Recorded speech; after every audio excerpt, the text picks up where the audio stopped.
தான் சும்மா லேசாக சும்மா லேசாக தான் ஒன்றும் கல்லெல்லாம் சாயல இந்த அளவுக்கு நிற்கிறது பெரிய விஷயம். மழை டெய்லி பெய்யறதுக்கு இந்த நெல் சாயாது. அவன் தான் சொல்லிட்டானே நெல் சாயாதுன்னா பயப்படாது. ஒரு வேரை பிடுங்கினா தென்னை மரத்து வேறு மாரி அப்படி ஒரு வேரில் பார்க்குறேன் அந்த பைப் அடிக்கிட்டேன் இந்த அவுட்ரு தண்ணி ஊற்றுறாட்ட பார்க்குறோம் அப்படியே சலசலன்னு அந்த அந்த 4வது அவர் சுந்தர செட்டியாருது அதில் தண்ணி கிடக்கும் தண்ணி வடிஞ்சிருக்கும் அந்த சாயாமல் இருக்கா சாயில இங்கேருந்து நான் பாதை போட்டு தானே அந்தாண்ட போய் அந்த மடையை வெட்டி விட்டு தோட்டத்தில் போய் அங்கேயும் வெட்டி விட்டு வந்தேன்.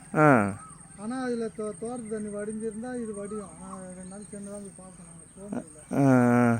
சரி சரி சரி ஃபுல்லாக தோட்டத்தில் வெட்டி திறந்து விட்டு வந்துட்டான். தண்ணியெல்லாம் இங்கே எதுலேயும் நிற்காத வடிக்க. அந்த பக்கத்துலேருந்து பாரு. ஏன் இங்கே போகணுன்னு நினைக்கிறா? அங்கே வந்து அந்த பனைமரத்து மூலையில் நின்றுட்டு அந்த இடத்துல தண்ணி கிடக்கான்னு பாரு.